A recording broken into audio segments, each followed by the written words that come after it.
যুক্তরাষ্ট্রের সঙ্গে প্রস্তাবিত খনিজ চুক্তির শর্তগুলোর বিষয়ে একমত হয়েছে ইউক্রেন। কিয়েভের এক জ্যেষ্ঠ কর্মকর্তা একথা জানিয়েছেন। আর এই চুক্তি হলে ইউক্রেনের বিরল খনিজ সম্পদে যুক্তরাষ্ট্রের নিয়ন্ত্রণ প্রতিষ্ঠিত হবে। কিয়েভের ওই কর্মকর্তা জানান, বেশ কয়েকটি সংশোধনী এনে এই চুক্তির সঙ্গে একমত হয়েছে ইউক্রেন। এটিকে ইতিবাচক ফলাফল হিসেবে দেখছে দেশটি। তবে ওই কর্মকর্তার এ ব্যাপারে বিস্তারিত আর কিছু জানাননি। বিভিন্ন গণমাধ্যমের প্রতিবেদন বলছে, শুরুতেই ইউক্রেনের খনিজ সম্পদের উপর যুক্তরাষ্ট্র যে $50,000 কোটি মালিকানা দাবি করেছিল তা থেকে তারা সরে এসেছে। তবে যুদ্ধবিধ্বস্ত ইউক্রেনকে নিরাপত্তার নিশ্চয়তা দেওয়ার ব্যাপারে কোনো আশ্বাস দেওয়া হয়নি, অথচ এটি ইউক্রেনের মূল দাবিগুলোর একটি। মার্কিন প্রেসিডেন্ট ট্রাম্প বলেছেন, চলতি সপ্তাহে ওয়াশিংটনে ইউক্রেনের প্রেসিডেন্ট জেলেনস্কির সঙ্গে একটি চুক্তি সই হবে বলে আশা করছেন তিনি। দুই নেতা একে অপরকে নিয়ে আক্রমণাত্মক বক্তব্য দেওয়ার পর গত মঙ্গলবার ট্রাম্প একথা বলেন। তবে চুক্তির বিষয়ে কোনো সমঝোতা হয়েছে কিনা তা নিশ্চিত করেননি ডোনাল্ড ট্রাম্প।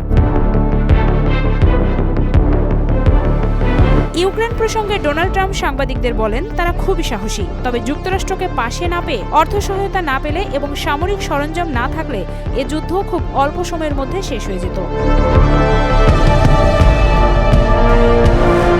ইউক্রেনে মার্কিন সরঞ্জাম ও গোলাবারুদ সরবরাহ অব্যাহত থাকবে কিনা তা ট্রাম্পের কাছে জানতে চাওয়া হলে তিনি জানান, রাশিয়ার সঙ্গে চুক্তি না হওয়া পর্যন্ত হয়তো সহায়তা অব্যাহত থাকবে। নতুন চুক্তি না হলে এটা চলতে থাকবে। ট্রাম্প মনে করেন, শান্তি চুক্তির পর ইউক্রেনের শান্তিরক্ষা বিষয়ে কিছু পদক্ষেপ নিতে হবে। তবে তা এমনভাবে করতে হবে তা যেন সবার কাছে গ্রহণযোগ্য হয়। গত সপ্তাহে ট্রাম্প ও জেলেনস্কি একে অপরের বিরুদ্ধে আক্রমণাত্মক বক্তব্য দিয়েছেন।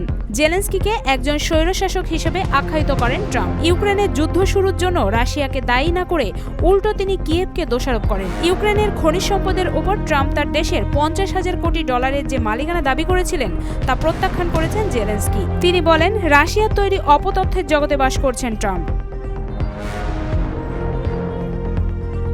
3 বছর আগে ইউক্রেনে পুরোদমে হামলা শুরু করে রাশিয়া। এরপর থেকে ইউক্রেনকে সামরিক ও অন্যান্য সহায়তা দিয়ে এসেছে যুক্তরাষ্ট্র। সেসব সহায়তার বিনিময়ে ইউক্রেনের খনিজ সম্পদের উপর অধিকার দাবি করেন ট্রাম্প। তবে জেলেনস্কি তা প্রত্যাখ্যান করে বলেন, আমি আমাদের রাষ্ট্রকে বিক্রি করতে পারি না।